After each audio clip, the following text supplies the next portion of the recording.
ಬೆಂಗಳೂರಲ್ಲಿ ಪ್ರತಿ ವರ್ಷನೂ ನ್ಯಾಷನಲ್ ಕಾಲೇಜ್ ಹತ್ರ ಅವರೇ ಬೆಳೆ ಮೇಳ ನಡೆಯುತ್ತೆ. ಲಾಸ್ಟ್ ಇಯರ್ ನಮ್ಮ ತಂಗಿಯವರು ಬಂದಿದ್ರು ಅಂತ ಎಲ್ಲರೂ ಕೂಡ ಹೋಗಿದ್ವಿ. ಈ ವರ್ಷನೂ ಕೂಡ ಕ್ರಿಸ್ಮಸ್ ಹಾಲಿಡೇಸ್ಗೆ ಬಂದಿದ್ರು. ಬಟ್ ನಾವು ಇವಾಗ ಹೋಗುವಂಥ ಸಿಚುವೇಶನ್ ಅಲ್ಲಿ ಇಲ್ಲ. ಎಲ್ಲನೂ ಕೂಡ ಅವರೇ ಬೆಳೆಯಿಂದನೇ ಮಾಡ್ತಾರೆ. ಸೊ ನಾವು ಕೂಡ ಏನಾದರೂ ಒಂದು ಅವರೇ ಬೆಳೆಯಿಂದ ಟ್ರೈ ಮಾಡೋಣ ಅಂತೇಳಿ ಅವರೇ ಬೆಳೆ ಒಡೆನ ಮಾಡ್ಕೊಂಡಿದ್ವಿ.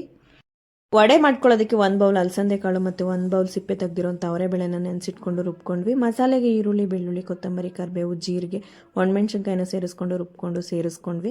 ಹಾಗೆ ಕಟ್ ಮಾಡಿ ಇಟ್ಕೊಂಡಿರುವಂಥ ಈರುಳ್ಳಿ ಮತ್ತು ಸಬ್ಬಕ್ಕಿ ಸೊಪ್ಪು, ಕೊತ್ತಂಬರಿ ಸೊಪ್ಪು, 1 ಬೌಲ್ ಅವರೇ ಬೆಳೆನ ಸೇರಿಸ್ಕೊಂಡು ರುಚಿಗೆ ತಕ್ಕಷ್ಟು ಉಪ್ಪನ್ನ ಸೇರಿಸ್ಕೊಂಡು ಮಿಕ್ಸ್ ಮಾಡ್ಕೊಂಡು ಈ ಥರ ವಡೆನ ಮಾಡ್ಕೊಂಡಿದ್ವಿ. ಸೊ ತುಂಬಾ ಚೆನ್ನಾಗಿ ಕ್ರಿಸ್ಪಿಯಾಗಿ ಬಂದಿತ್ತು.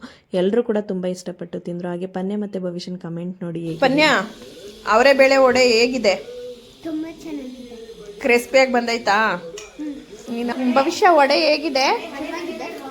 ಕ್ರಿಸ್ಪಿಯಾಗೈತಾ? ಇಷ್ಟ ಆಯ್ತಾ ಇಬ್ರಿಗೂ?